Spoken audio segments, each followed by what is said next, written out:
are live on Twitch. Hello out there, Twitch world. Thank you guys for joining us today. Slightly slow start for namely the DM. The DM didn't exactly have the greatest sleep, so what better way to solve that than to play some D&D?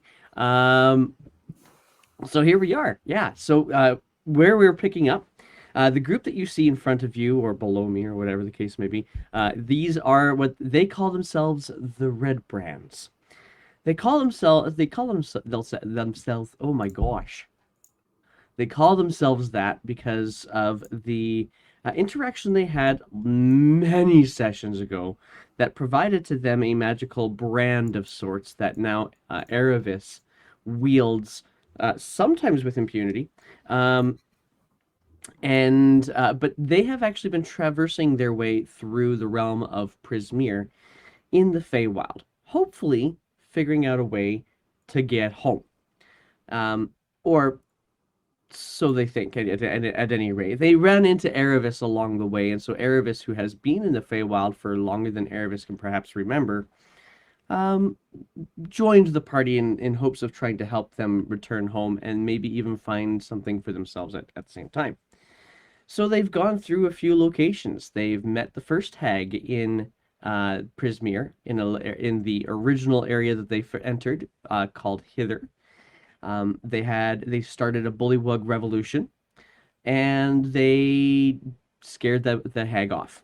So then they carried on to Thither, still continuing to look for a place to get home, where they learned of Granny Nightshade, a child slaver after a fashion.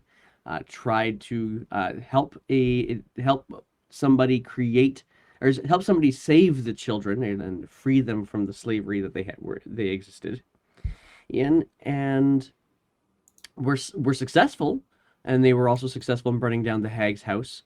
And so now, even though the two hags had actually amassed, the party managed to, mostly by way of their wits, just barely escape. And so now they proceed on to a new realm that is they know as Yon.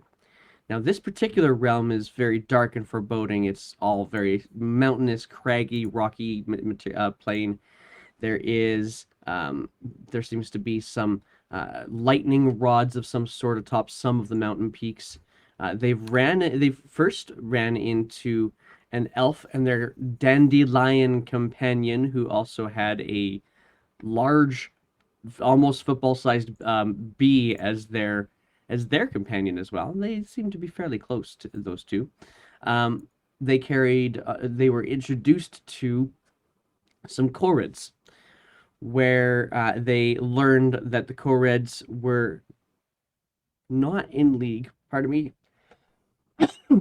Good heavens, not in league with the third hag, who they now refer to as Bitter End, or Endelin. They are not in league with Endelin, which is good because they're looking for a group of people who they could raise basically as an army against the hags. The Koreds were more interested in their disagreements with a different group of people in Yon, known as the Brigganoks. And so you were enticed to try to deal with the Brigganoks. Theoretically, they have a tunnel to Motherhorn, or so the Co-Reds had discovered by way of one of their constructs that they sent in to try to get rid of the Brigganoks. So off to the Brigganock mine you went, and with the dandelion, elf, and bee. You all entered the Brigganock mine, but fairly quickly, the vast majority of you were all sent to sleep, as it were. Um, Hey, Zabel. Um, you guys were put to sleep by way of some form of charm of the Brigganock mining sounds, with the exception of Aravis and the elf that you guys have now been traveling with, whose name is escaping the DM. What is its name? Oh gosh, that's like a 5 or 6, 7 pages. There. Oh yes, of course. Gleam is your other elf companion's name. So Gleam and Erevis managed to escape the sleepiness that the rest of the party experienced. And so, Gleam, being not of an adventuring sort, but somewhat lithe and acrobatic, started trying to extricate your sleeping bodies from the mine, whereas Erevis tried to start a conversation in a diplomatic way with a human that seems to have become the speech, well, basically the bullhorn for the Brigganox. So what you guys agreed upon was that you would have a conversation deeper in the mine about the Brigganox, the Co-Reds, and maybe even the Hag to see if some sort of arrangement can be made.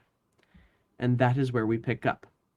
So having having this human who you know as Molliver, well, basically leading you deeper into the mine. You have actually packed. There's a couple of Brigganoks that are actually helping you guys go into the mine as well. They've put a couple of your players, a couple of your party into a wheelbarrow that they are now pushing, which is actually somewhat comical because their wheelbarrow is exceptionally tiny. The Brigganoks themselves are basically the same size as large rats. So they're not large creatures, and their wheelbarrows are also comically small. So shoving even a Dottie into one of these wheelbarrows, Dottie's legs are still hanging over the side of the wheelbarrow as they can. Who's bigger, Dottie or Scrags? Dottie, Scrags, who's bigger? Dottie is about 3 feet tall. Scrags is bigger. Uh-huh. He towers over her by about 2 inches. So the party is relatively small to begin with. Elred is obviously much taller. And for those of you who've tuned in, thanks for joining us. Elred will be jumping in here soon as well. He's taking care of family for the first 15 minutes here. He'll be here probably in about 5-ish minutes is my guess. So in any case, you guys are kind of following Molliver's lead, who's very much keeping her eye over your shoulder, over her shoulder, and the Brigganoks are kind of very close in hand behind her as well. And then she gets to this. You guys kind of follow this convoluted, weaving, very roughly hewn cave that is descending definitely into this mountain of some sort. Before you get to this small area where it looks like there has been a little bit of it's almost like it's a break room. You can see that there has been some snacks that have been like crumbs left on the ground. Erevis, you can see this because you have dark vision. But it's really not much bigger than about a 10-foot space, which even Molliver still kind of crouches to be able to sit inside. And she says, just hang here for a moment, and kind of gestures to the Brigganoks to all come in. So they put the wheelbarrow down, they walk over to her, and they just have this short little miniature conversation. It's at about this point in time that the rest of your party is going to wake up. Ooh, what a cozy abode. He just says to anyone and then probably sees that they're waking up. Who's the Dottie asshole who put me to sleep? I'm gonna fight them. Where are we? I think you were just needing the nap, honestly. And so Dottie, you're trying to crawl yourself out of this wheelbarrow. Yep. Dottie's ready for a fight. I'm pointing at Elred. Well, I wasn't me. Everyone knows Dragonborn make you go asleep. I'll offer my hand to anyone who needs help up out of the wheelbarrow. Probably the Dragonborn. I don't know how we even put him in there. In this case, you were actually carrying the Dragonborn. Okay, There you go. I'll stop carrying him and I'll say, well, I've tried my best to secure a conversation at the very least, but we are going to need to play nice for now if we want this not to turn into a bloodbath. That's hard for me. Okay. Just don't burn anything, and we'll take it from there. No promises. Oh, Dottie. And so, What? Just let her have a little bird. Just a Just a little one. small one. Yeah. Is there a campfire in the middle of this? there isn't, no, it's completely dark in here. Like I said, it looks like a break room, not really a living space. All right. I'll try to make myself comfortable and wait for our host to look like she wants to talk. And it's hard to get comfortable in this space. Everything is just all rock and crumbs and dust. However, for her, to that end, Molliver does eventually turn over to you. Dottie kind of looks at you. Firebug? Yeah. Don't. Mines. Okay. That's a fair point. Okay. Uh, Goes back to the how- conversation. How easy is it for me to see around there as a variant human with no dark vision? It's relatively well for you, at any rate. Um, In this space, what you do see waking up now is these large rat-sized creatures that are actually bipedal, have little mustaches underneath their schnozzes. They've got some what would be like miniature common clothing. Almost looks like it may have actually even been created by Granny Nightshade in her dollhouse, because they're so small. But they're very much dirt and mud kind of caked. And there's 3 of them that are kind of hanging around with this not so variant human, or at least it doesn't look like a variant human to you, that is much taller than you, Dottie, and the other 3 creatures. And they're all having this conversation in an unknown language that you can... I mean, hang on. Do you know language?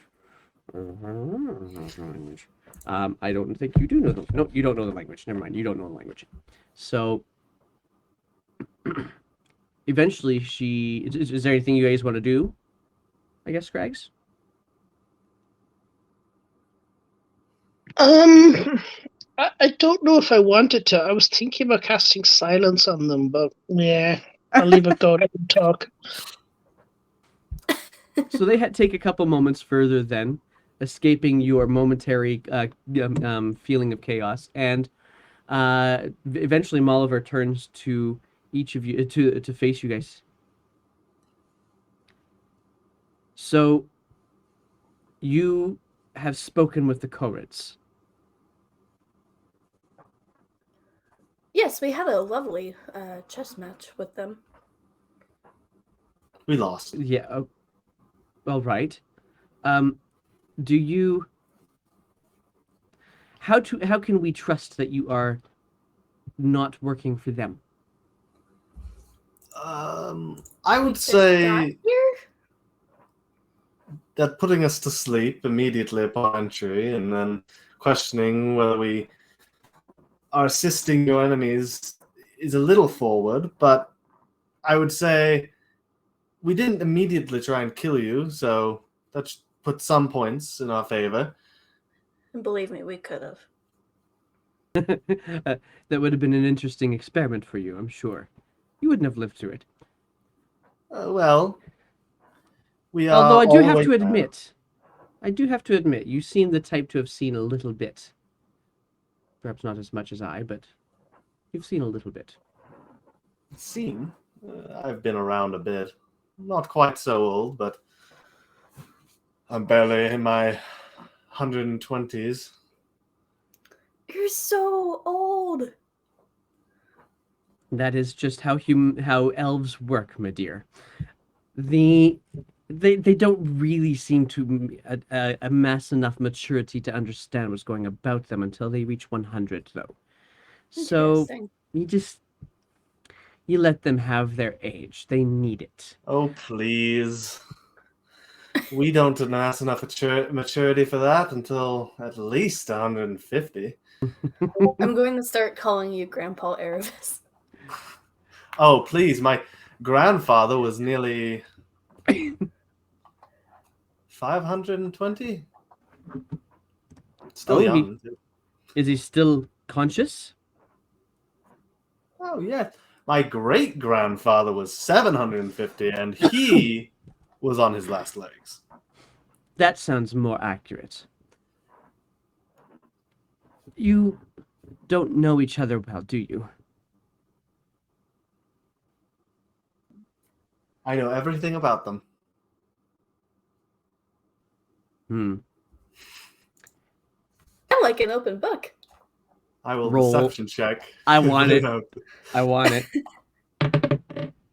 Oh, you don't. Yeah. Wasn't trying Anyway. too hard to lie about that. Yeah. Okay, it was a nat 20 for me. In any case, she says, you got a bit to learn with each other, I think. When you're working with an adventuring party, it particularly behooves you to know who you're working with. So the fact that you don't know that this one happens to be a rather young elf, maybe That's you true, really though. don't know what you're doing. You said you spoke with the Corrids. I presume, therefore, that you're also working for the hag. I'm trying to kill her, yes. Now roll persuasion check. Alright. Jesus. Okay. Okay.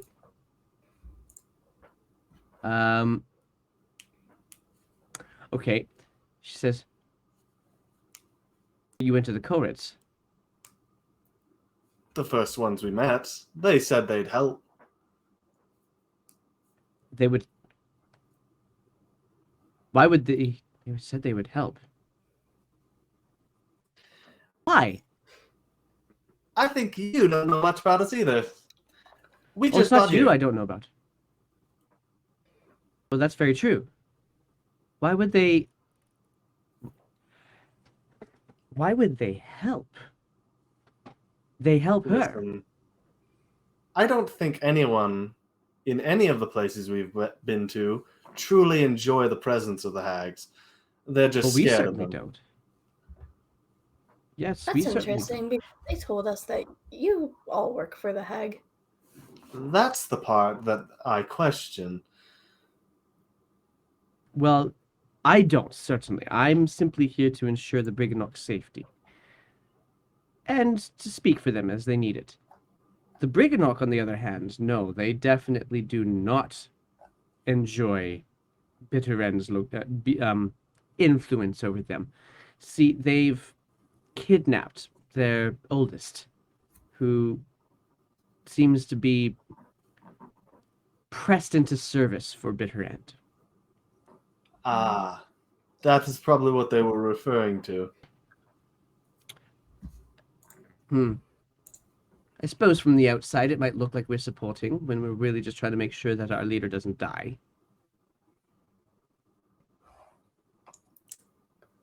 And you say the Corrids don't suffer her much at all either.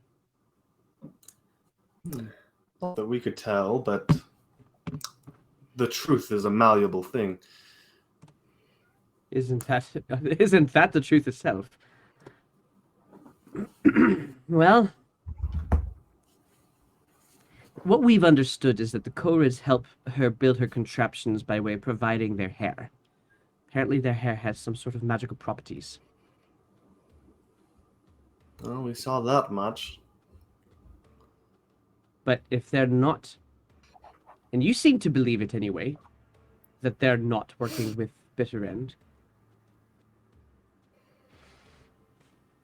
One moment, and she just turns over to the little creatures that are with her again and starts having this little chirpy language with them. And she kind of does a little nod, turns back to you guys, says,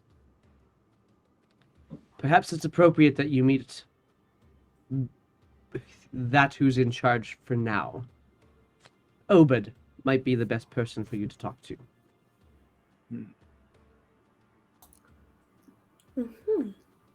Obid is one of the Briggannocks.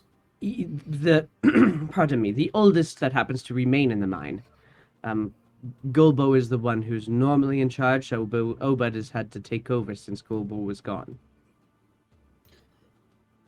Very well, we'll meet with this person. I'd rather we work this out as peaceably as possible, as I'm starting to think that each side dislikes the other for other reasons than the hags. That would not necessarily be inaccurate. The Koreds are rather annoying creatures. They, not to mention the fact that we've been thinking, and she kind of gestures for you guys to all stand up and start walking further down into the mine, kind of talking over her shoulder at you as she's leading. It's not so much she's leading the way as it is the Briggannocks themselves that are actually leading the way. She's kind of walking shoulder to shoulder with Erebus. As we walk, I will lean down to Scrags and be like, "Be very careful. If they're willing to kill other creatures for being annoying, you are in grave danger." Oh, That is just terrible. I'll prepare my spirit guardians in case one of them looks at me funny. Molliver, for her part, sniggers at what you just said, Erebus. All right. So what is your proclivities? What is it that you do? Women. That's not what I meant. Oh. And she immediately starts kind of stepping a little bit closer towards Dottie instead of you. You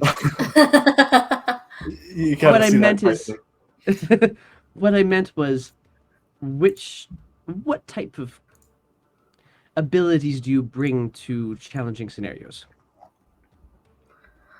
well, I bring the fire. Which we've Lots talked of it. about. Mm-hmm. Okay. She brings chaos as well. Be careful. You never know what she'll do. I know the type. What about you? Tall one. In, out, you'll never catch me, and hopefully I can sneak around doing it, but I do like to talk. And taunt. Truer words. Never shuts up. And what about you, apparently annoying one, although that has yet to be seen? I likes to burn things in a different way. Not like Dottie with the fire and flames. I use different ways to burn people. But I'm looking for my mistress. Oh, and who's your mistress? I prefer not to say right now, just in case you're not on my side. Reasonable, however, I'm kind of on the same page with you. Oh, don't get me wrong, I'll go through hags to free my mistress, but I just don't know who you are, and I prefer not to give that information except for friends. Savvy? Certainly. Free Right. her, though. And you're here. What you mean? That's what I'm asking you. Your mistress?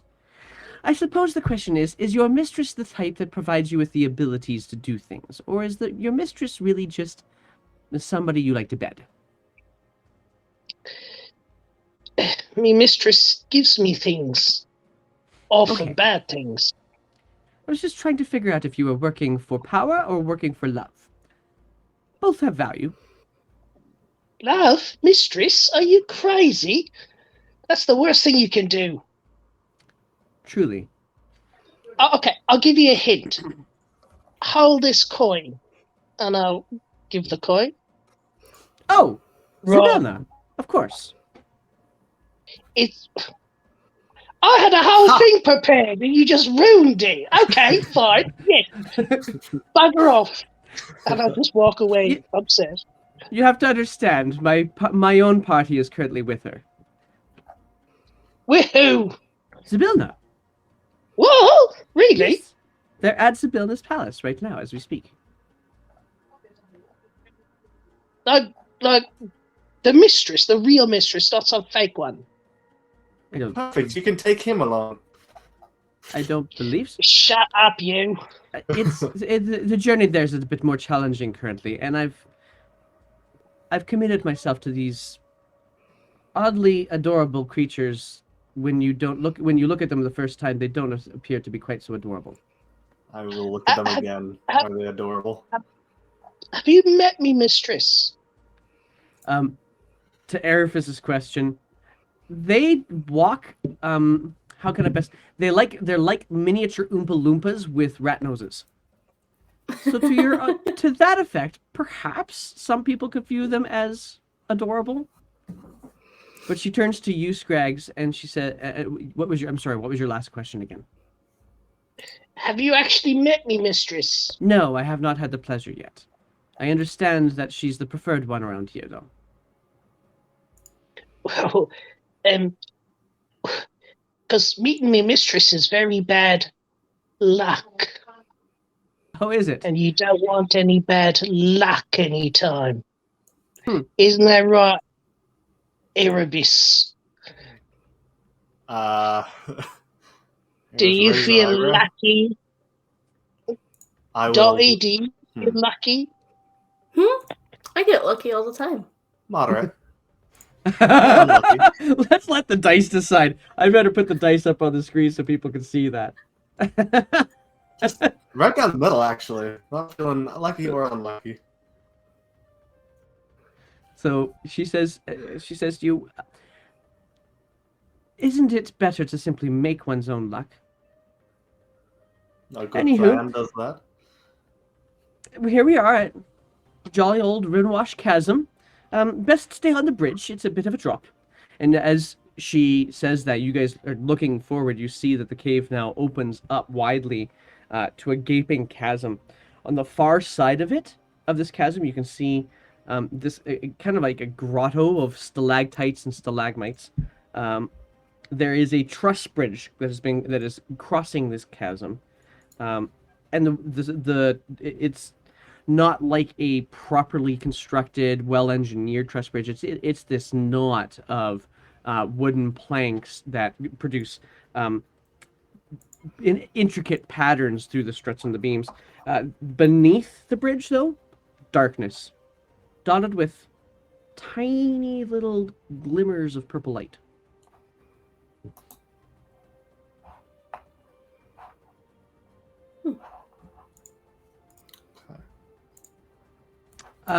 Best forward.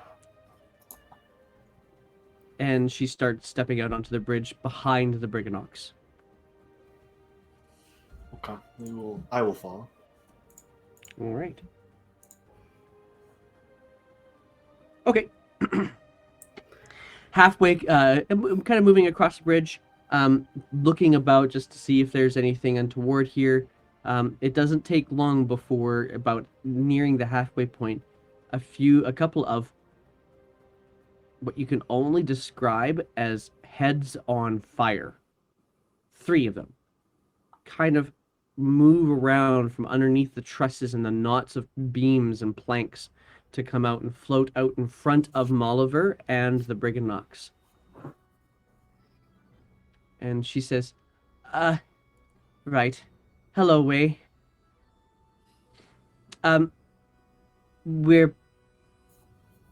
Well, you talk to them. You know, I know you're going to anyway. And she just kind of passes underneath the flaming heads.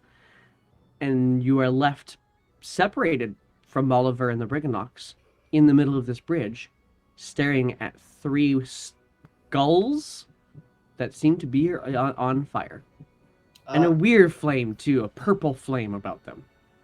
I'll lean over and look at her. Should we know anything about this?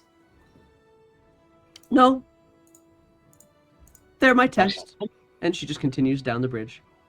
Can I make some sort of a check to see if I know what these are? Or maybe I've heard of them before. It would be a history check. Like skulls on fire floating seems something that you'd want to know about. Sure seems like it. I didn't get your roll. There it is. This is actually a little creepy, seeing skulls on fire, floating like large basketball-sized things in front of you. Well, I was on fire not so long ago. Dotty, I'll just walk on through. Yeah. And one of them will actually speak out and just kind of have this hissing sound with their voice as well. What of you? Why here? And actually, sorry, retcon that.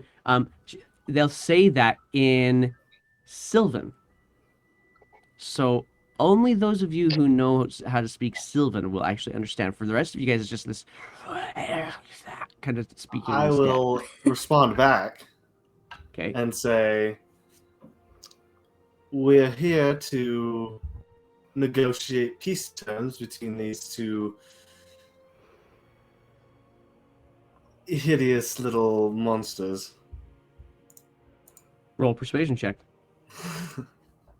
I want to cast a spell. Sure. 16. I'm going to Is that pull back even my more? hood, and there's a purple flaming skull. Okay. And yeah, so you can't see like below my neck, if you know what I mean. So it's just the skull. And I'll say, "Let us pass. I'm one as a you." And I'll you try just- to walk. And just to be clear, you're saying this in common, correct? I'm saying it in common, yes. Okay, just as... So, Aravis, roll with disadvantage on your persuasion now. Okay. Oh, fudge. It was meant to Oh! be 16. That's okay. That's Apparently, it was smart. meant to be. All right. So, they kind of look to you as this one of skulls don't have eyebrows, but they do have the eye sockets, and the eye socket seems to bend with the people's eyebrow kind of look, trying to figure out what Scraggs is doing. Meanwhile, the one that first appeared, the first one appeared, seems to be a little bit closer to you guys. Kind of turns to the other two. And in as meh a way as they could possibly imagine saying in Sylvan, like, looks towards you, Dottie, and says, "Don't burn them, Your Majesty." And then they just float back out underneath the bridge, opening up the pass to you. Did he Hey. said it in Sylvan, though, so she didn't. That's correct. So I had no idea. Yeah, you're just- Dottie is just gonna say, why are skulls so calm? Because nothing can get under their skin. You know, there are certain places where that kind of joke in the Feywild will get you hanged, Dottie. I choose to fail my saving throw and take 1 second damage. I choose to provide DM inspiration for a perfectly timed pun. Yay! I am a very big fan of puns. Well done. Okay, so that was horrible and awesome at the same time. In any case, you guys now have a clear path on this bridge. Do you proceed? Yeah, I think. Yep. Question mark? All right. I'll say they just wanted some information on why we're here. They were speaking Sylvan. Oh, okay. If you're here for any The- more than 20 years, I would suggest picking it up. Yeah, you'll have to teach me. All right. Wait, are you going to stay here for 20 years? I don't suggest it. Oh, hopefully not. Do they have like a Duolingo? Yes. Awesome. I'll show her the app later. Anyway. The app is called Comprehend Languages. Moving on. Yeah. So you guys make your way across to the other end of the bridge where Molliver and the 3 Briggannocks sit there waiting for you. And she's just kind of got her arms kind of crossed in front of her. She's just kind of doing this little grin. Right. It was the only test that was necessary. Not If a you very were- fair test if none of us could speak Sylvan. That's the point. You who talk What's too the much test? needed to do it. I don't understand. What was the test? You did perfectly. The test was to show your face as one of them, and you did it. More I so. always looks like this. Oh, now I understand what you're talking about. Annoying. Okay, so no, and leading again back to back into the mine. Honestly, the simple test was those three characters don't seem to care about much, except if for intruders. And so, if you are being truthful, they leave you to your business, so long as you're not going to bring harm to anything in these mines. If they had attacked, I would have known who you were. Seeing as they didn't attack, I now know who you are. Very well.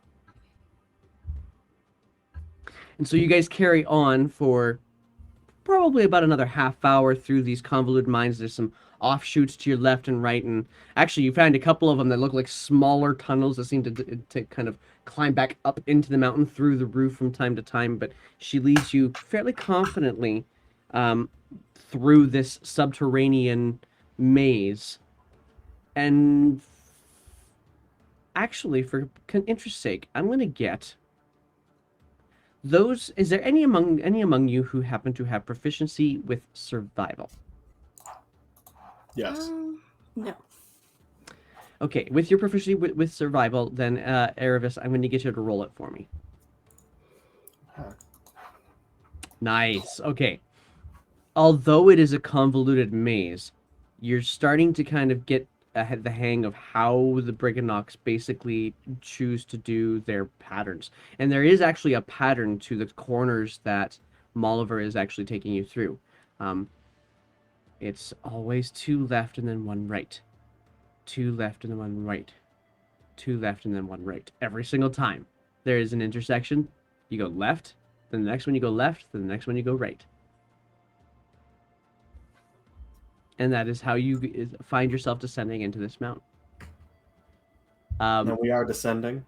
You are definitely descending. It is definitely going further, deeper and deeper. Until you actually open up, until you enter this much more open space. Now, to be clear, when I say open, it is, and actually, before I get there, something that has kind of struck you is that these tunnels are tall enough barely for you and Elred to walk through, as well as Molliver and Gleam, tall enough for you guys to walk through. Yet these tunnels had to have been hewn not by Molliver, but by these little rat-sized Brigganock. What on earth would they do that for? They're like high which- ceilings. Perhaps. As Zabel in the chat says, it's perfect for flying heads. But as you guys continue on, you open up into this much more open space, and in this open space, you can the first thing that you notice with your dark vision, and of course Elred doesn't have it, and actually, come to think of it, I don't think Dottie does either. Dottie, Nope. do you? Yeah. So Dottie, you have just kind of been holding on to either Elred or Erevis the entire time, just trying to make sure you keep your wits about you, unless you do something about it. Are you gonna do something about it to have vision down here? I would probably, seeing that we're safe with these people, do dancing lights just so I have a light source. And the human's gonna be like, that's much better, thank you. Oh yeah. It's been a long time since I've been down here to actually see. Have to get used to these kinds of things. Anyway, and she kind of steps Blinder. into this open space, and the first thing you immediately see, there's a pony down here. You guys have been traveling down into this mine for a long time, and there's a pony. And it's not also just the pony, it's the fact that there seems to be this hut on its back. And it's just sitting there, basically chewing its cud, and that's about it. Hey there, Narg. Good to see you in the chat. And that's just the only thing in here? Well, that, and you happen to hear that there is a little bit of a faint clatter from inside the hut as well. That's on this pony's back. Is this normal in the Feywild? Everything is normal in the Feywild. Uh-huh. I'm starting to gather that. It works for them. It means that Obud's home can be as mobile as they need it to be. Obud!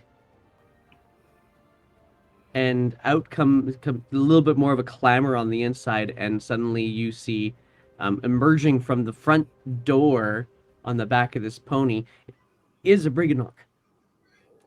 Perhaps slightly smaller than the other ones, definitely showing wrinkles of age and the wiry hair of age as well. Kind of looks out. Ah, tall folk. Lovely. We are. I'm honored. And what you see also beside him is that there's this little wispy bulb of light that just kind of floats beside him as well. Tea? Yes, of course. Just runs back into the house. This hut on the back of the pony. Pony's got blinders on, so it doesn't seem to react to your guys' presence much at all. And in a couple of moments, he comes back out with a tray with 5 teacups on it. I only have 5, I'm sorry. And then just kind of holds it out over the side of the pony. And these teacups are about this big. Thank you. This is so kind of you. The biggest ones I have. I'm sorry, you're tall. Why, yes, I am tall. Thank you. And actually, he actually has to drop it down beside the, like, hold it down beside the pony for you to reach it, Dottie and Scrags, but then lifts it back up again for Elred Erevis and for Gleam as well. And the dandelion stays a bit away from the tea.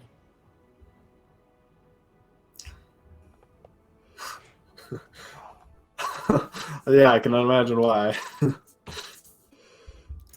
Can I, like, smell it before Sure. drinking it? Roll perception check. Oh, great. I'm awesome at this. There we go. That's a 3. Smells like a plant. Huh, okay. Yeah. It smells great. And just takes a quick sip. So what brings you to my pony?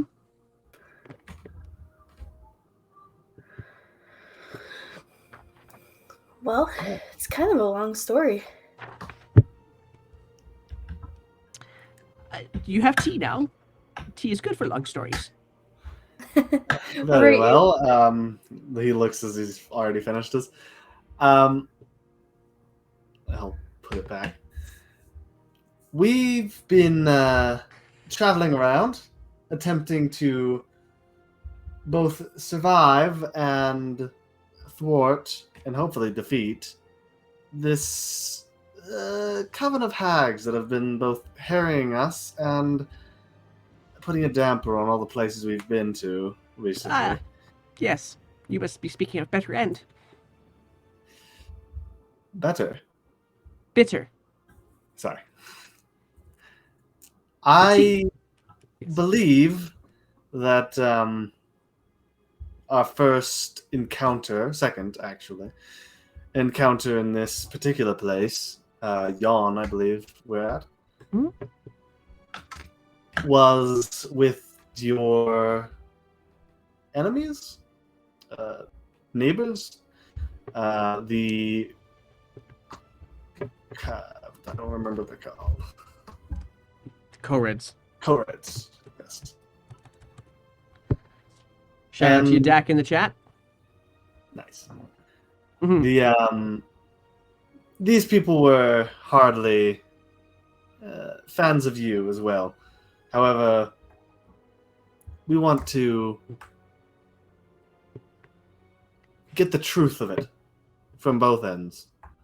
So Molliver speaks up at this point in time and says, I brought them to you because they do seem genuine in their interest in, at the very least, dealing with Bitter End. And they seem to believe the Co-Reds have nothing to do with her, or don't want to. Fat chance, but whatever you say. They are particularly challenging, and they only, as long as they continue to help her, they're our enemy. Simple as that. How have they been helping her besides the hair that they've that's- been? Pretty much it. The hair has this weird dancing thing that she's able to use in whatever contraption she's making. And she's already is got Gobo too, she- and that's just enough. Is she taking this by perhaps holding hostage something that's valuable to them? As I recall, that she is holding something valuable to you hostage, and you are assisting her in some way in order to keep We that are thing not safe. resisting her. We're not resisting her, is the better way to say it. But come to think of it. Insight check. Yeah, go ahead. 16. I don't know why I rolled that. Doesn't matter. He wasn't actually trying to hide anything. He definitely gives you the sense that it's. First of all, he looks frail. He looks like he's tired, and old, and just done with everything. And therefore he is not really hiding much. He does dislike the fact that that Golbo is gone, that their main person is gone. You can see that in the wrinkles around his eyes quite clearly. But what you can also get a sense just from the tone of his voice is that he doesn't have any time for Bitter End, and doesn't want to get in her way. Looking at their size, you also realize they probably don't have much to fight with. Mm-hmm. And just simply says, we simply just don't resist her. Love to have Golbo back. I believe How would you, in fact, resist her in the first place? Oh, I suppose that's the other part of it. The most capable among us is that one there, and he gestures towards Molliver. Makes sense. So this is what has been spinning around in my head. I think that the Co-Reds have had something taken from them that has made them either align or simply give their hair to Bitter End, and you have angered them with your mining, and so they dislike you, and perhaps in some way you dislike them because they're dancing, which was, if I recall correctly, taken from them somehow. They were dancing. They That's a first. were trying to. Seemed like they were unable to, though. Or not allowed to, perhaps. That sounds more right. What, does she not like dancing? She Bitter doesn't End? like. Period. What have you two?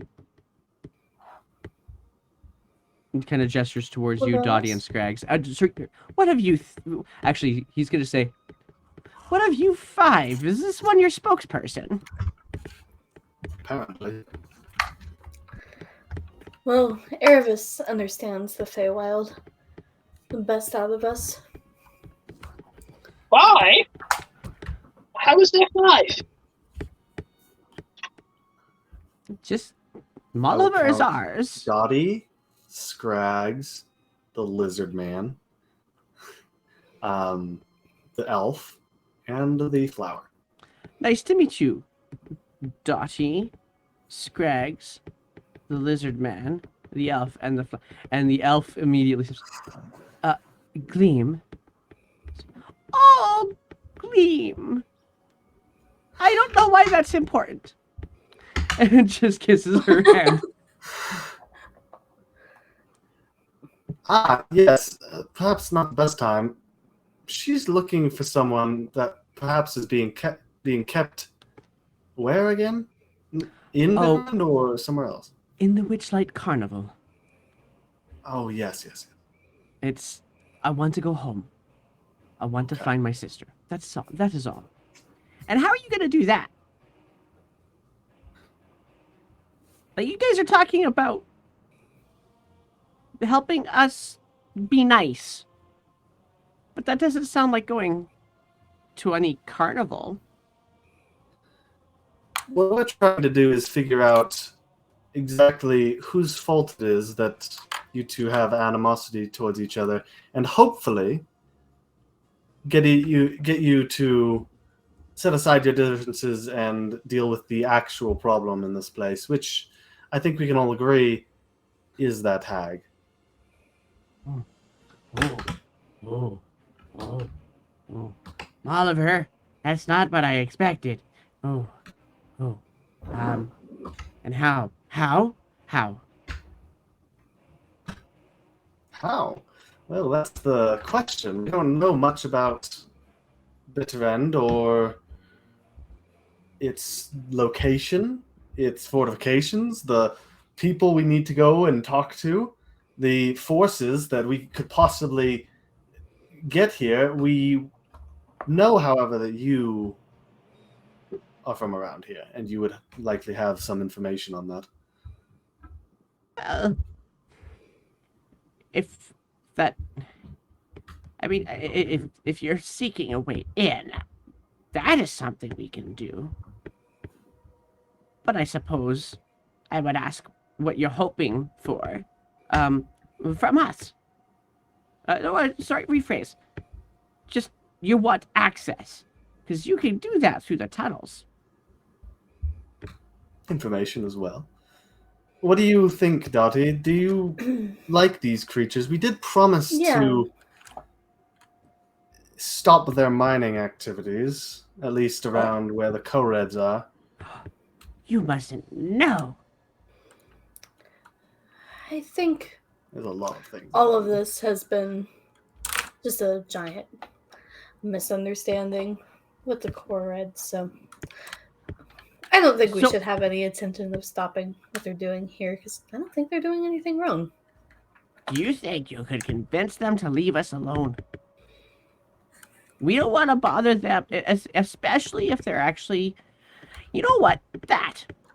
I can get you to Motherhorn. But to get you to Motherhorn, I don't want to have to deal with co-reds anymore.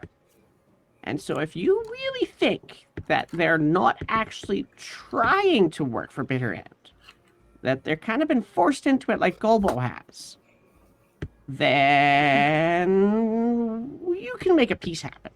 And if you make a peace happen, I can make a way to Motherhorn for you. What about this? What if we set up a meeting between you and the leader of the co-reds, and we act as mediators? Ooh. We would be a completely neutral party. Moliver?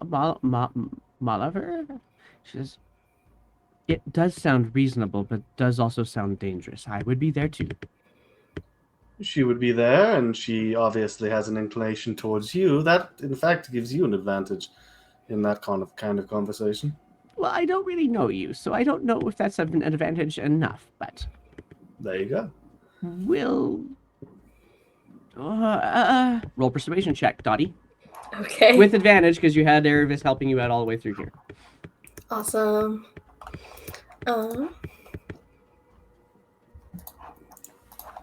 20. Ooh, nice.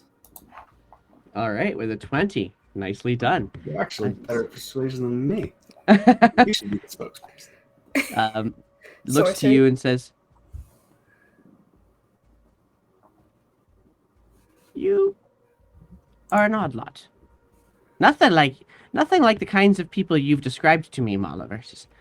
No, mine are definitely a little rougher around the edges. These ones are just a little rough in the head. Watch it. Oh, no, it's It's It's probably true. and Molifer says, if you had. I'm sorry, I have to look something up real quick because something just came to my head and I realized that I need to say something properly here for you. Yeah. And she looks to you and says, if you knew Elkhorn, you would have agreed.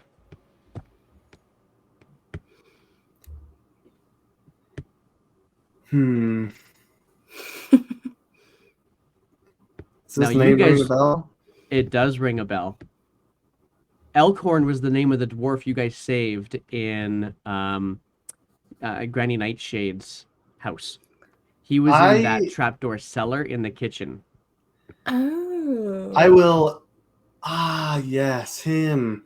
And I will You almost convinced him to join you. I will give a slight description of. Wait, didn't we? Wasn't he with us when we entered here? No, he wasn't. He actually stayed behind to help take care of the kids and to watch Will to make sure Will wasn't actually doing weird things. And so you describe him to her? Yeah.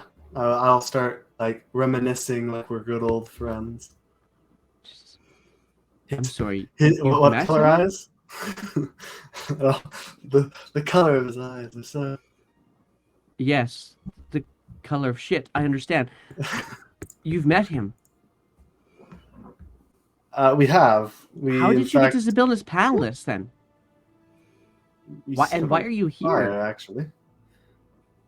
You set Sibylla's palace on fire? Yes, but we couldn't kill her, so don't get too excited. You don't want to. Wait. And she immediately turns to Scraggs. Is Zavilna the one with the tree, right? I'm not saying that wrong. No, Sibylla's. So I'm leaning into your minor faux pas. She looks to you.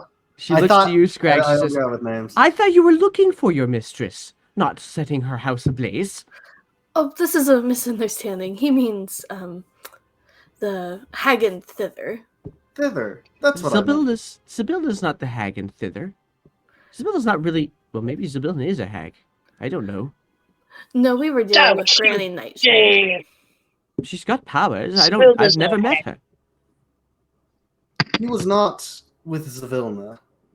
He was with the hag, or well, not with, captured more likely. He was captured in a tree fort.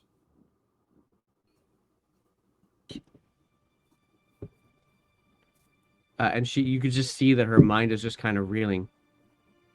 Where's the rest of them? We set the tree fort on fire. That we did. Did you set him on fire?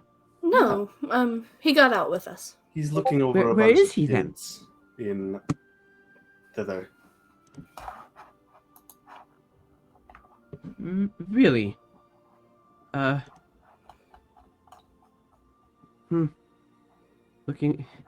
Elkhorn looking after children. God help them. Okay. Where's the rest of them? No idea. And at this point in time, while her brain is reeling, Obed is going to look to you and say, "Seems to me Molliver and I have a conversation to have, and you have a conversation to have with Koritz. Do you Yeah, I think that's fair. need help getting out?" I'll find our way. Okay, just one moment. And she kind of turns around because you rolled a dirty 20 on this. He turns back into the house, comes back out, and on his he's holding this very nice little. For you, it would be less than a kerchief, but it really is just kind of this tablecloth that he's got a few gemstones out on. He says, "These are our wares. I think. Let's try this one.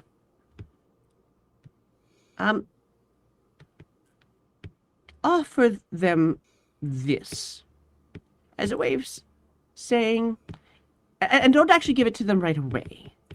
Tell them that if they come to the meeting, they get this, and Got they can it. keep it. And then he hands over to you this stone that seems to be polished, but has this little mote of golden light inside it. Ooh. This is what we do. They might not mind the mines so much if they see what we do with it. Can I do an Arcana check to see what it is? Absolutely, you can. I'm decent at Arcana, so we'll see. Arcana. Not 20. Nat 20. Oh, good. Hot damn. Okay, so I have to go back in time for a second here. I'm gonna get you to roll a history check for me as well. Okay. 13 or higher, it clicks in for you. History. Oh, too bad. That not. I know the nat 20 is on the other side. Yeah. So a 7. So, it's a fake lurk. Thanks, Nard. What I will say is,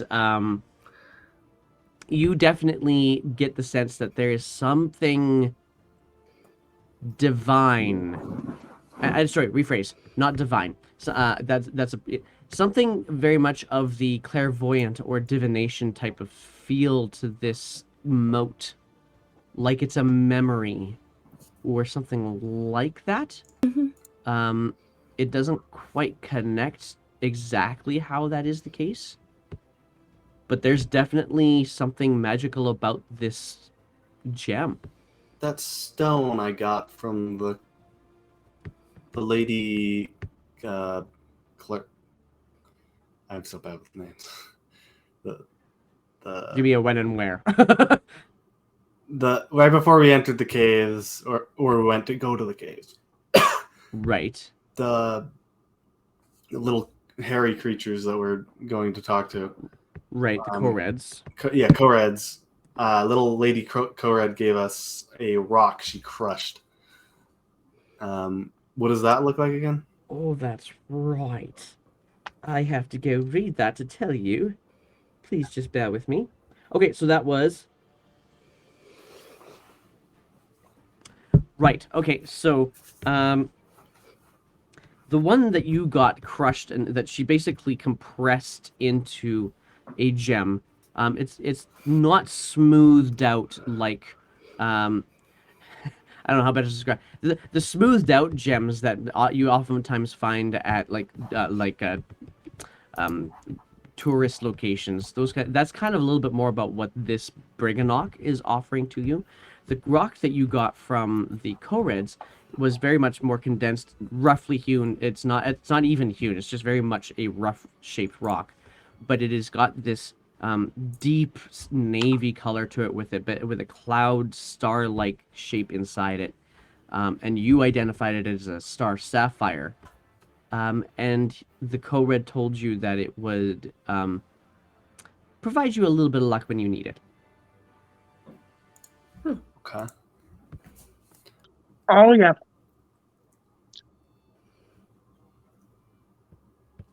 All right. But offers You you did tell this, us. You did tell us what it was, and you did tell us what it was. I remember. yeah, stone of good luck. Stone. Yeah. Oh yeah. Offers to you this, and so you take Dottie. You take this stone, and are now examining it for its magical properties. With a natural 20, without having ever seen anything like this before, you get about that much, even with a 23. Nice. Okay. You're still you could definitely sense that you're missing some detail about it. How this is some sort of a divine or divination thing is escaping you, but it's definitely got that divination feel to it. I'll just say, wow, this is a powerful piece of magic right here. Well, all wishes are. I'll ask you. What is it, Dottie? If it's so powerful, what does it do? I'm sensing divination of some sort. Not bad. Yeah. What does it do? That I mean, you're such a powerful wizard. don't know. I'm a wizard of guesses and just sheer luck. Well, your guesses and your sheer luck are pretty close to it. There's this place. Oh, and she looks, and immediately Oba looks over towards Gleam. She's, oh, that carnival. Wonder. In any case, wishes come from that carnival, and they end up here. Huh. And so if you look really carefully at that one, you might actually get a sense of who wished it and what they wished for. I want to see. And you see that a child, humanoid child, who obviously normally has long flowing locks, but her hair is cotton candy instead. Looking into this stone to see it, and it is a little bit wall-eyed, the view of this thing, but you're definitely seeing it, much like the same kind of feel for if you've ever seen the movie Inside Out, all of those little balls with all the memories, and it kind of that same kind of feel just as you kind of look into it. He said, and what did you see? Well, I saw a child and it looked like she wanted her hair to be made of cotton candy. That's the most common kind. There's two kinds that we get here. That one there is a good wish. The not so great wishes we try to deal with. I don't know. Got Hair it. being cotton candy would go pretty fast, and in the rain, it would certainly not That would hold be so up. sticky. Well, you'd be How'd surprised you how deal with the powerful it would bad be. ones? How'd you deal with the bad wishes? Well, we toss them down the chasm, frankly. What do bad wishes do? It's a wish. It does what it's supposed to do. It's just that we don't want them out. Hmm. It's like a moderate wish, like just doesn't appear. Oh, if it's a moderate wish, then it's not usually powerful enough to actually do anything. For example, if you were to wish for another dagger, it's not going to be much difference. It's neither good, nor it's bad. Nor is it something that you would necessarily have had to wish for in the first place. Because I assume you got one. Can I wish for my hair to grow back? You'd have to go find that treant in the carnival. He's the one who seems to get these things to come here. We don't mind. There's some money to be made in these wish stones. They're certainly beautiful. Go on, speak up. When you look at one of Understand. these, you look at the one that Dottie is holding up, and realizing what's inside this stone, you get the sense that, with your understanding of commerce, you could probably fetch, properly persuaded, you could probably fetch a good 100 gold off of one of these stones. The bigger the wish, the bigger the stone, the bigger the payday. I have a question. If someone has a wish, right, and someone takes that wish, do they have any power over them? Not I'm aware of. It's mostly the people who tend to ask for these things. Here in Prismere, anyway. Just want something pretty. Just want something they can say, I have this. But why do the about it. hags want the wishes? Oh, they can use them for their contraptions. I see. So there is power there. I don't know about how, but yes. Hags are able to do a lot of strange things. That's interesting. Anyway, I see Molliver's a bit distraught. Perhaps you should off. Do you need a guide? We should be alright. All right. Well, I does has one question though, one last one. Our little friend over here, and I'll point to the sunflower. He's looking for something. Well, he's looking for us to beat something up. And he turns to you and says, I'm not asking them. They drink tea. I'm asking where we'll find. Oh. And the Brigganock, what's the issue? Oh, is the tea made of your friends? And the dandelion is going to say, kind of, first of all, start to say, I'm just looking for the beekeeper. He needs to meet the end of my sword.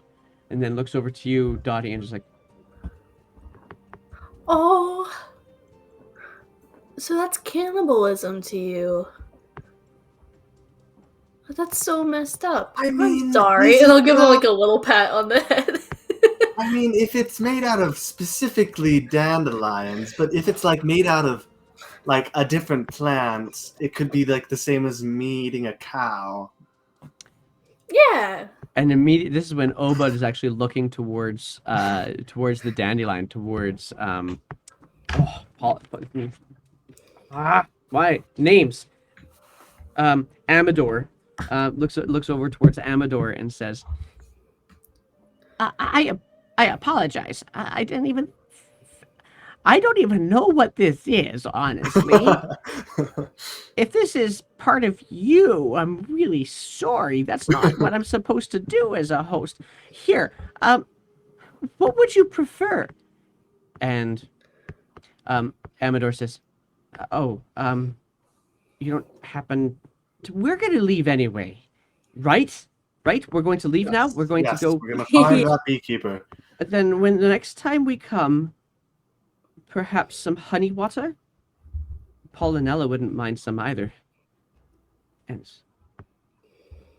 Oliver, do we have honey? I'll see what I can do. When I think of what honey is made out of, and I really think about it, it's kind of grosser. I know. But that doesn't mean that Amador knows. No. Excuse me, what is honey made out of? I has it in my tea all the time. Aramis hasn't said this. Yeah, that was Probably over the doesn't even table. know. That was over the table. And Dandelion's going to say, well, the honey's simply made by bees. Yeah, they manufactures it. That's right. There's nothing gross about honey, is what I'm saying. And this is now you guys walking out of the cavern, at the behest of Obad. And Amador is going to turn. Why would there be anything gross about honey? It's sweet. It is. Exactly. It's not like it comes from the bees. The bees manufacture it. They like harvest something and they makes honey, like magic.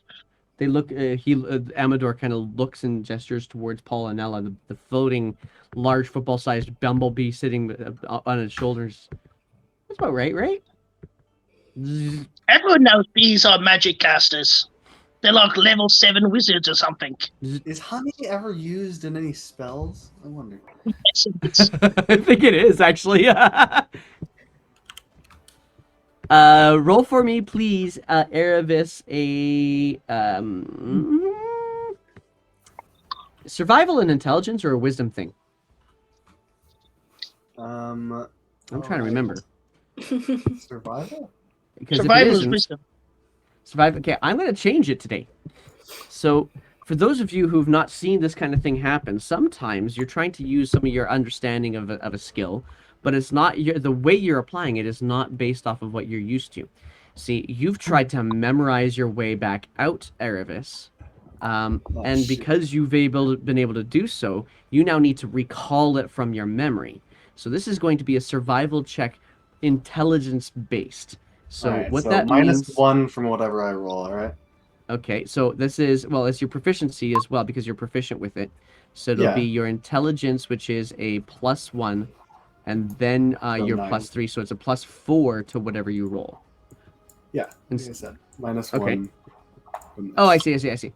Okay, so, so that's a 9, all right.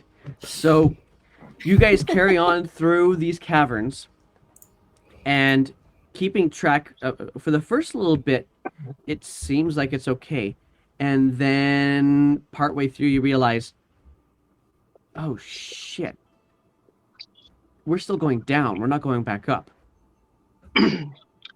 Oh, wait a Is there a second. problem I there? remembered on the way here it was 2 left, 2 right. But if I'm going back up, it's going to be 1 left, 2 right on the way back up.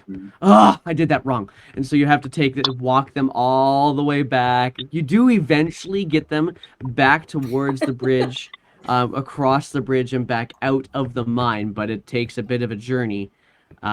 This has been a heck of a day. You guys have had a full day inside this cave, but you guys do emerge from it back out into the open. I'm just passing time because unless there's anything you guys want to do during your trek back out of the mines. No, I think. Okay, then you guys make your way back. You extricate yourselves from the mine, looking up, and another one of those lightning bolts seems to hit. Actually, a streak from the sky above you, long across Yon to another lightning rod. But you're back out to the darkened, rocky mountainside that is Yon, with the lightning and continual thunder rules at all times. Still determined to build a vacation home here. It does seem possible. You could, in fact, power it probably if you had the. Exactly, like lightning creating electricity, and it'd be a pretty dope house. Honestly, like you could market it as like a house of doom. I know, like those haunted mansions you can stay in, and What is a halfling sorcerer? How did you become? How did you get that power? that's a good question. Even I don't really know. I was helping my parents with their alchemy business, and we had a strange visitor one day who kept their hood up. And I thought it was a coincidence at the time, but the day afterwards, I developed what you see now, and I accidentally blinked and then turned my mother into a potted plant. Oh, my So- condolences. Oh, no, she's fine. I took her to a local wizard, and he was able to help Thank goodness. and turn her back to normal. But yeah, ever since then, I've had all these strange powers, but absolutely no control over them. Well, for a second there, you were related to our flower friend. Yeah, exactly. I'm sorry, what were you saying about me? My mother is your cousin. Is this a your mama joke? Because I don't understand them. No, that would be like, I haven't told your mama jokes in so long. Because I don't even know who my mother is. Interesting. Same. Well, that's kind of how dandelions work. The mothers make the seed floats a long distance away. Huh. I wonder. Should we? If we have time, I should like to know more about all of you. We've been busy, but I think she was right. That human lass. I'm so bad with names today. I think we should get to know each other. Yeah, I agree with that. Because I I don't didn't even know actually you were know like grandpa your age. aged. I'm not grandpa age. I'm just simply an elf. We live substantially longer than You're some of the other 100 elves. and the dandelion Amador says, "You're 120 years old. 27. You're not just grandpa aged. You're 127. You're not For just a grandpa hobbit. aged. You I think hobbits live a little longer than your average human.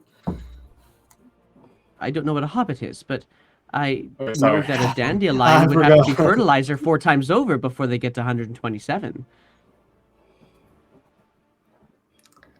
So the nickname sticks. Grandpa Erebus. It's not the worst nickname I've ever had. And what about you? What are you actually, Amador, turning to Scrags? Are you a like a shape changer? I think he just doesn't like what he And actually now is. I am what they call a warforged. Warforged. Made of metal, me, and I will strike my body and literally just say clang. It just goes to you and hits you at the same spot. Remarkable. Stop! What are you doing? I just wanted Oh, to he see. took my I've never armor. seen somebody made of metal before. I've seen people Yeah. like. It's true. using If I metal. were to stab him, he wouldn't feel a thing. Should I try? And he pulls out his. Are you serious? I will certainly try. You stab me, and I'll destroy you. Don't do it. Roll an I think he's intimidation serious. check.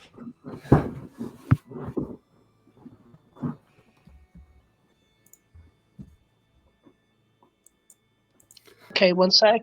Yeah. Intimidation. I assume that my head is still on fire. Maybe. No, this will be a long time after that. That would have definitely dropped by now. 5. That's pretty good. That didn't show up on mine. Why'd that not show up on mine? Okay, there it is. It showed It up was there on mine, yeah. slow. Got it. Okay, so looks to you. All right, whatever.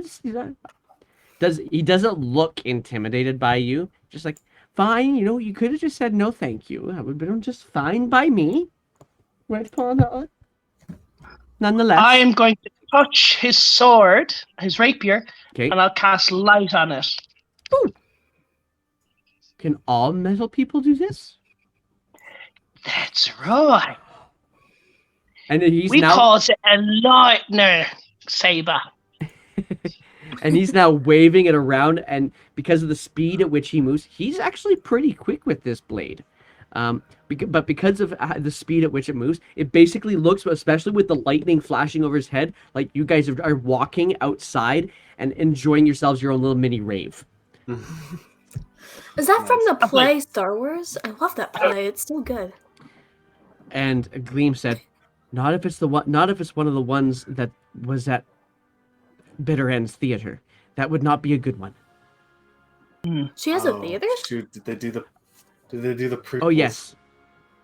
It's more than just prickly. It's they call it the Theater of Terror. So that wouldn't be the prequels then. That would be the 7th, 8th, and 9th episode Oh, Yeah, of no. the Star Wars play. That is torture. Oh, Oh no. god, we have to stop this. She must be stopped. Wait. Ugh. I've got an I am idea. not. I do not. I am not endorsed by Disney. Just saying. Okay, carry on. What Good, What if we was to kidnap J.J. Abrams, right, and stop him from go back in time, kidnap him and stop him from making the movies? Then the world will be perfect, right? What's a movie? For some I am not reason, advocating everybody's kidnapping. gone to I saw the play, but I didn't see the movie. And The play? What's a play?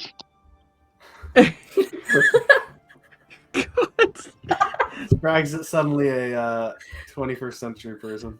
Exactly. Yep. It's canon. time and plane shifter. And Gleam and Amador are just kind of looking cross-eyed and bewildered at each other about all this, and they just start giving you guys just a little bit more space. Understandable. Putting the rapier away, putting the glowing rapier. I mean, the glowing rapier he'll keep out, and he'll just continue to throw out his rave until the light spell ends, and then I will keep casting light. So you guys are making your way back to the Koreds. Is there any particular way that you want to do so? Same way? Maybe looking for goats, or... Oh, yes. All right. Roll for me a perception check then, please. Okay. And if you want to be stealthy about it, I guess roll me one of those suckers too, with disadvantage. Oh. I don't think I can get any worse. Oh, dang. Uh, oh, that would have been nice. Oh. With a 12 and with a 20 perception. Interesting, the light spell that is gleaming off of this rapier that Scrag is continually casting, you do get a bit of a better sense as to your footing, and so finding your way traversing across this mountainside, the lightning bolts that just would give you that strobe effect and make it sometimes difficult to see what's going on, much lessened by having this light spell up.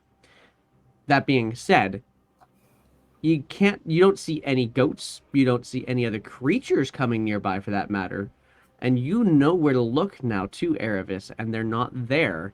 Simply probably, and you realize, oh, it's because I've got a glow rod behind me. That's probably why. So they're steering clear of the How- stupid glowing How flaring long has thing. it been since we've slept? Has it been a full day, or... It is a full day. We should probably find another place to sleep. So I'm gonna say that you guys get close, but not all the way to the Korid camp, or Korid Plateau, I should say. And you guys can find yourselves a comfortable location to set yourselves for a rest. The Discord. Yes, the Discord. Okay. You guys roll. Can actually, who's gonna take first watch? Um, I'll take four watches. I don't know what Okay. order though. Yeah, go ahead and decide what order you want to take your watches in. I'll since there's four of us, I will take watch with one person, whoever wants Okay. to, and take another watch. Maybe the last one. Does anybody want to take the first watch with Erebus? I can do it. Okay. Anything in particular you guys are going to discuss while doing so? I have to say, is it very surprising that elves live so long? Have you never met one? Before the carnival, no. I mainly just stuck to my little halfling village. Halflings seem quite. What's the kindest word for it? Homey? Yeah. Oh Sure. yes, and they love to drink as well. Oh, fun people then. Oh yeah. Yeah, I think you would like my village. What about you? Where did you grow up?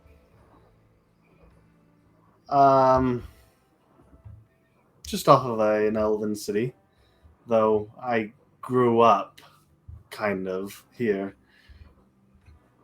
Hmm. A little bit of both. My youngest days was definitely in the elven city, but I found myself here after not too long. So you've been here a long time then, think- since you're college. If I was 16, then 111 years. Wow. And this place gets all weird with time too, so Well, DM just going to do a quick little insertion here. Erebus, as I know the realm from which you hail, what you should also know is what is common amongst the elves in that realm is that they actually have, for the first 100 years of their lives, memories from previous lives they've had. Mm-hmm. So you were, but now the memories that you have, you can't tell the difference between what was yours and what was a previous life, if ever such a dream were to come your way, and they would come in your trances. Mm-hmm. that's trippy. In fact, something happened that changed a lot about me. It was Wasn't pleasant either, but you live and learn. What was it, if you don't mind me asking? Have you ever heard of a greater dryad or a dryad queen? I don't believe so. They are powerful creatures. And dryads are known to take people and bring them into their abodes for certain reasons. Wait, The others is would that probably be best to hear this if I was going to do the whole spiel. why when we met the Dryads, you seemed a little standoffish? I have a complicated relationship with them. It's tough. They, how best can I say this so concisely? I both love them and hate them. I naturally hate them, but have learned to love them, but... That's confusing. Yes, isn't it? Well, I didn't know it at the time, but maybe I burnt down their forest just for you. That was funny. I wish it was heartbreaking, but it wasn't. Yeah, I bet. I don't know what you went through, but it sounds like a lot. We should get that out in the open, as it will probably come up now and again. But with Elred looking like a flappy inflatable arm flailing tube man, I don't think this is the best time. Yeah, well, whenever you're ready. That was a joke Varad made whenever someone was missing. So you guys go through the rest of your watch. It is uneventful. Who's taking second watch? I know it's not Erebus. Will you take second watch, Scrags, or are you going to just try and sleep all the way through the whole thing? I will take second watch. I'm happy Okay. to take second watch. All right. And Then I'm going to I get you to fall roll for me a asleep. perception check. I fall asleep. Hopefully the flower and the Marvelous. elf can help out here. That is a good point. I'm going to say that Gleam is conscious. Gleam leaves Scrags alone and goes back over to you, Erebus, at the end of a very uneventful watch, thankfully, to the dice rolls. And not it just kind of taps you at the end of your watch. I feel it's best for somebody else to take over. My eyes are starting to get blurry. Looking, all of this lightning is too much for me at the moment. All right, I'll wake up Elred. All right, and Elred is now up. And... So, are you keeping watch with Elred as well? No, I'm not yet done. If Okay. 2 hours each, then I'm not yet done with my trance. Okay. All right then. Scrags, roll for me a d8.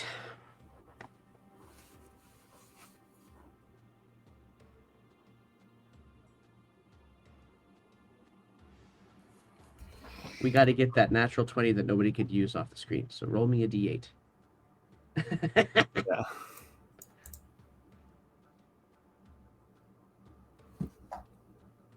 Did I lose, Scrags? Oh, shoot. I can roll a d8. Okay, yeah, let's just do it. Go for it. 8. There it is. Hope With that's an not 8. bad. Oh, hey, look at that. And there's Scrags. You guys, apparently it was supposed to be the 8. Sorry Good about to that, know. guys. That's all right. Okay. All right, so... Okay. It's meant to be.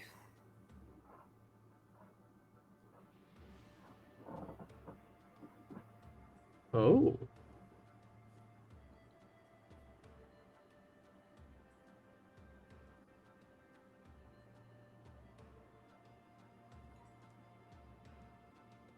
Okay. Then I'm going to get everybody to roll for me. Okay. I'm going to get everybody to roll for me a strength saving throw. Oh, that's gonna go well. A strength saving. I'm not terribly unstrong. That was deep. Okay. That's a 4. Oh, that's a 4. There's a natural 20 in there. I'm though. ripped. I'm gonna roll for Elred here. Strength saving throw. Boom. Oh, My I stats did- are just so good. I rolled so good on this character. Everything is so Okay, high. so cool. Okay. Okay.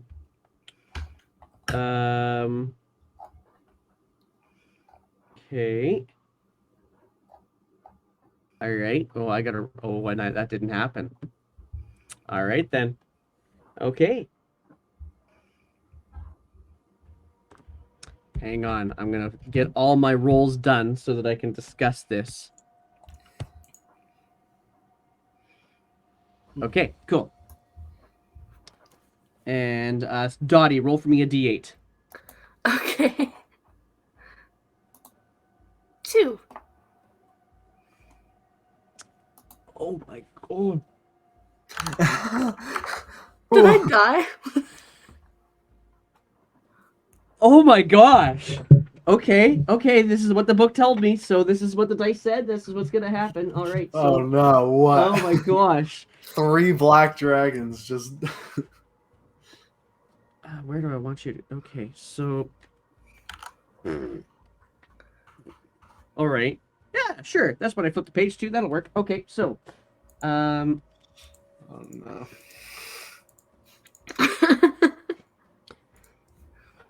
Or oh yes, it could be good. The book says roll new characters.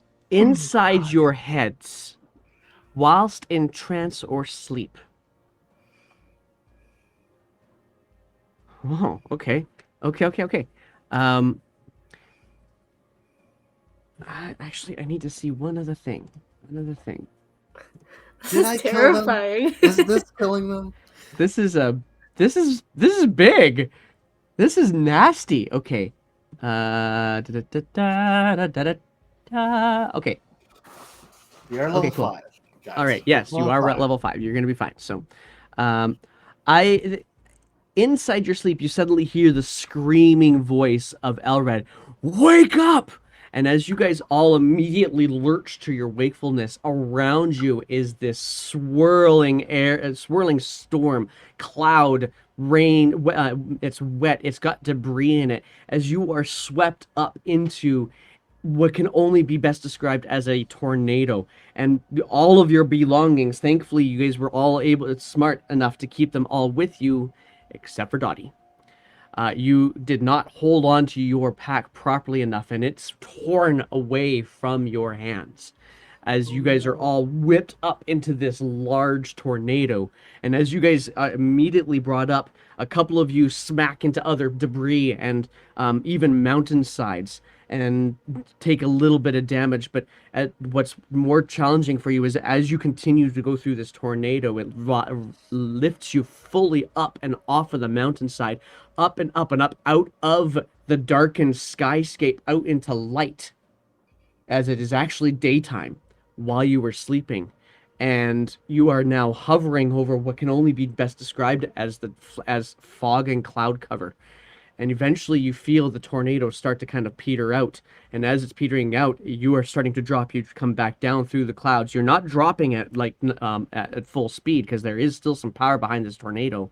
But as you guys come to the ground, what you'd immediately see as you break through the clouds is daylight again. And you are looking at a familiar sight of forest and trees and lakeside. There's a lake off in the distance, and a little bit of what can only be best described as a smoking tree stack to another side. As you guys all come down, slightly slowed by the power of the tornado, but slam onto a rock face. You guys all take 14 points of bludgeoning damage as you land, Remember your temporary hit points. Ooh. and you guys are all in a new space, looking around. I'm down. You're down? I'm down 14 temporary hit points, but I'm fine. Oh, okay. I couldn't. Yeah. You didn't have your Oh my long rest, so. Yeah, you guys all slam to the ground here. What do you do? Um,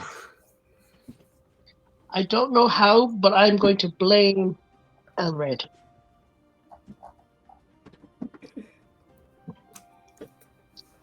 well, that was fun. What the hell just happened? Actually, no. This is Dottie's fault. This is your Dusting myself bloody off. wild magic. No, usually it's fire. This definitely wasn't Dottie. We would have been burnt. Exactly, it would have been a fire tornado. Maybe she's moving on to air now. Maybe she's collecting all the elements. Oh yeah, like the play The Last Airbender. That's good. That's good. Oh, What's so a good. play? That is the best play. Yeah. I don't know what a bloody play is. Bloody hell. You, All right. you came to the circus. You don't You've know never what a play been is. to theater? No. Anyway, where are we? Roll perception check. I believe we're in Thither. I'm not very sure. No, I'm not very sure. You get the sense that you are back in Thither again. It's What are we doing marginally familiar, but it's been a bit. Oh, wait. When you say a bit, you mean how many years? Not years. When I say it's been a bit, it's like it's not the most recent places you were in Thither.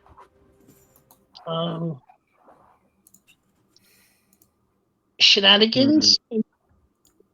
Hither? Are you gonna do something? Maybe the hag? Maybe bad luck? Who knows in this place? How's the flower? How's the bee? How's the elf? You don't see them. Oh, bollocks. That's not good. So Roll me it's a just perception. us. Yeah. Roll me a perception check, Erebus. Okay. Yeah. The elf is gone. You don't see Gleam anywhere. You don't see Amador. You're slightly worried about Polonella now, realizing that those bee wings aren't exactly the strongest wings in the world. Mind you, they do carry football-sized things, but whatever. You do see down a hillside that you are currently sitting, that you've been slammed into. There's a little bit of a glimmer in the ground. I'm going to say around 120 feet away from you. Just this little glint that is unnatural. I'll crack my neck, dust myself off, and start sliding down. Sure. And as you slide down there, you can actually see this little thing start to hop. Whatever this glint is, kind of start hopping a little bit, struggling to make its way up the mountain towards you. And as you get to it, it's the oil can. Oh, hello! The lid I'll just grab it.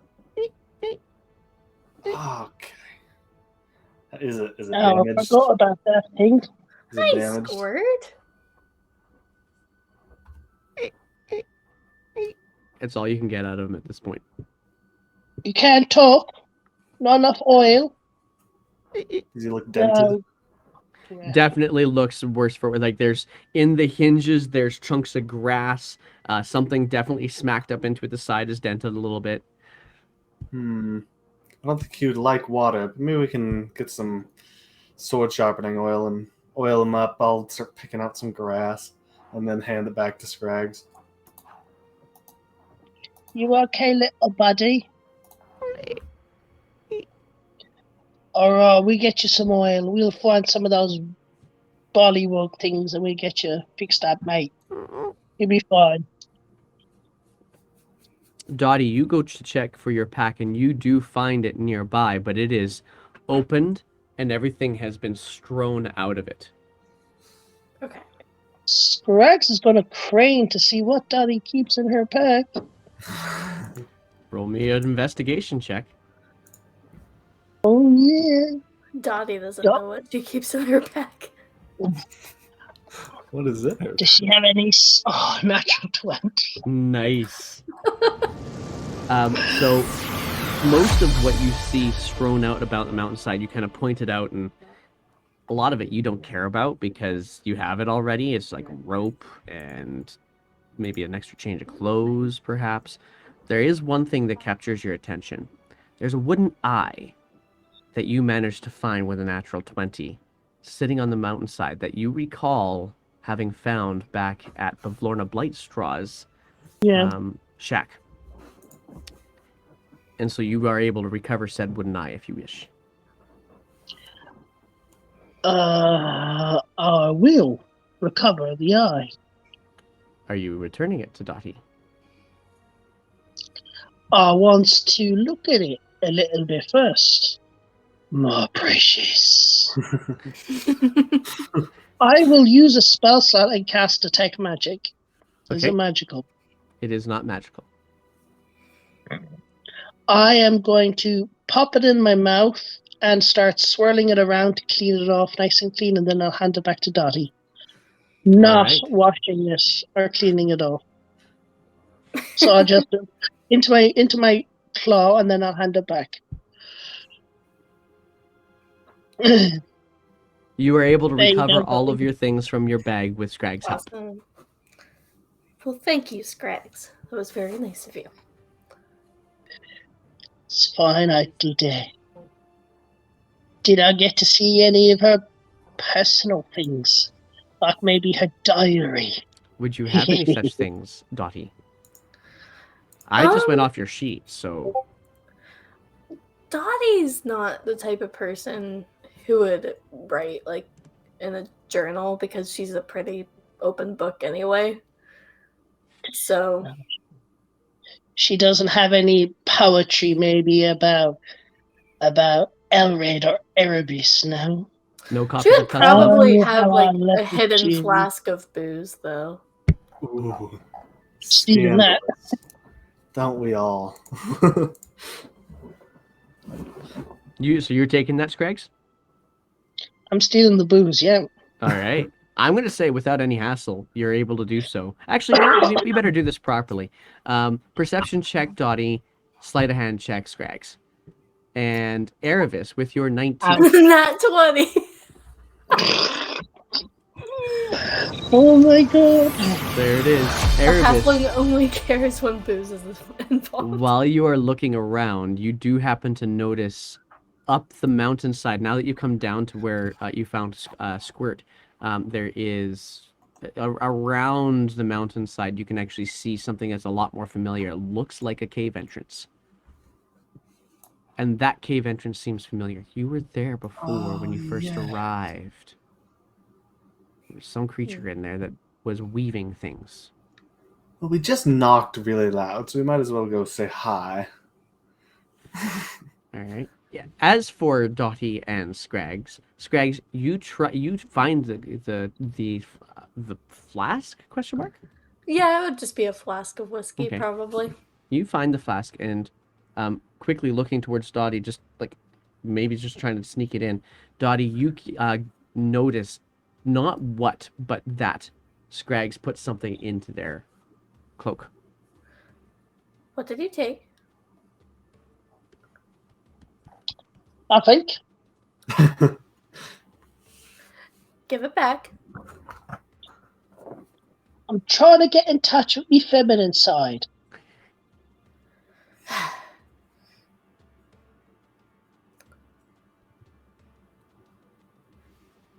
You took my whiskey, didn't you?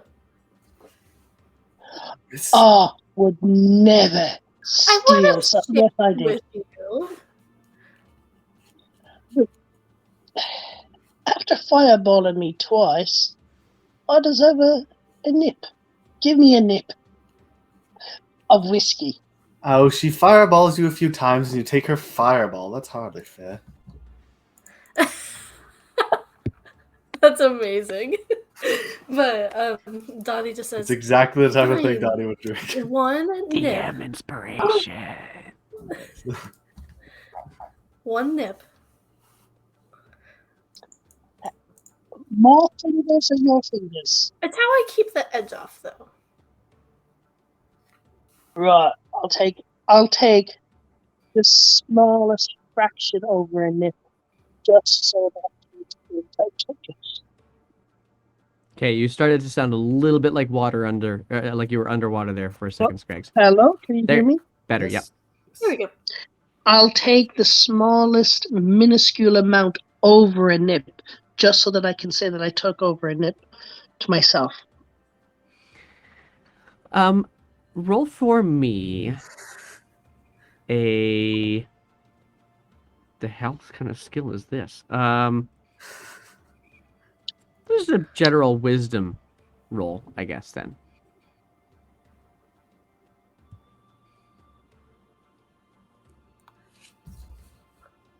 It's pretty wise. Oh god. Yeah, because I don't know in any realm of an actual measurement of what a nip actually is. You know, in Earth, it could be 1 cubic centimeter. In Olivos, it could be a liter. So you take what to Dottie seems to be not just a nip, but a large swig. What? Why? I said a nip. That was good. Thanks, Dottie. I'll hand it back. It's half Are you empty. feeling okay? It's like, that's halfling booze. That's strong shit right there. Well, it's a Constitution good saving thing throw. I'm not acting.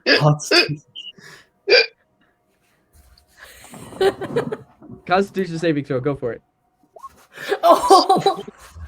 He's out of it. Can't hold his liquor. And this is how we're going to stop the day today, with Scrags taking a point of exhaustion. So, Oh, That All right. hangover is nasty. but that is how we're going to call the session today, guys. We'll pick up again there, and we're back at a thither. That's the dice rolls that determined that one, to be clear. What the?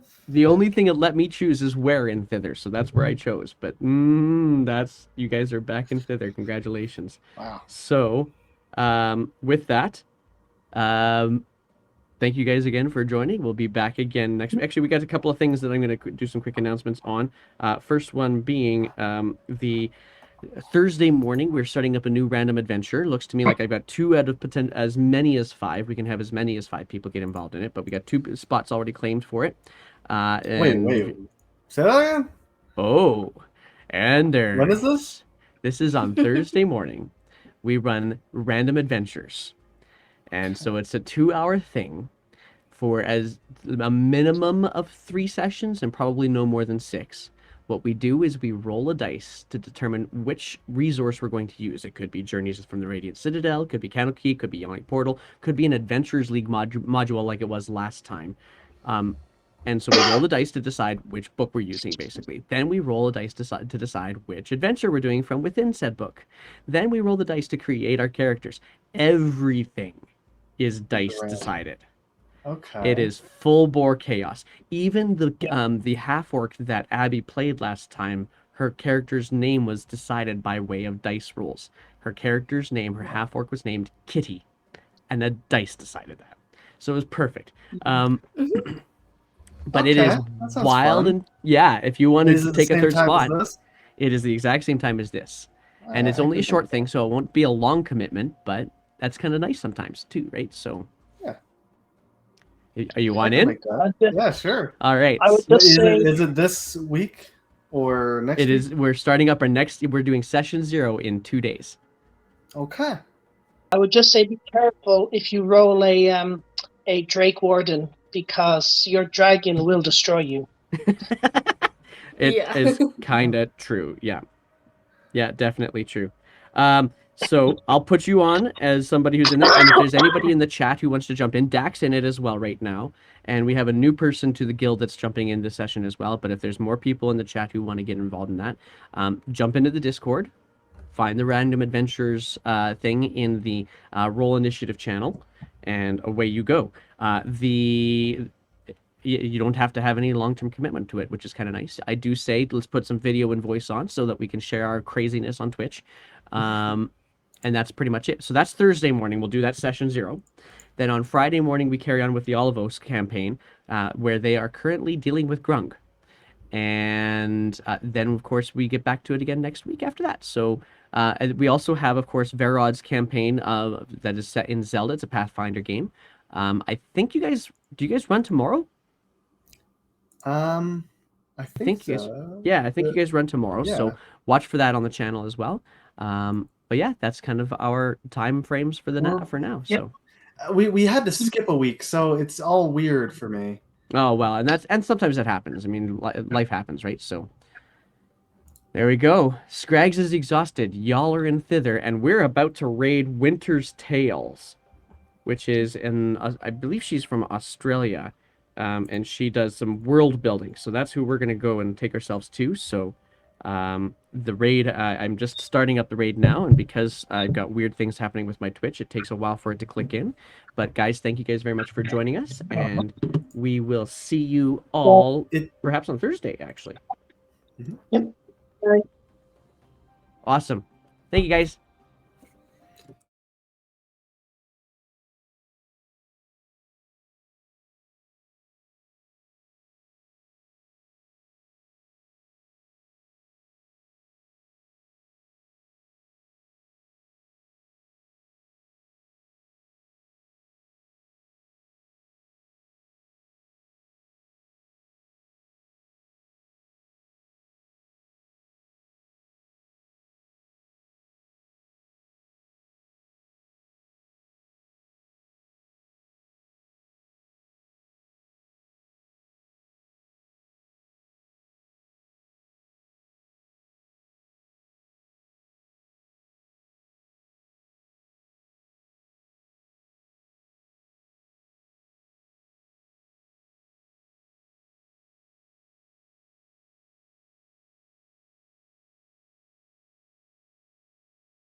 All right, so apparently the Winter's Tale's got a follower and subscriber only chat going on right now, so I'm not going to raid them today. Instead, I am going to raid Francois, who is does their D&D stuff in French, mind you.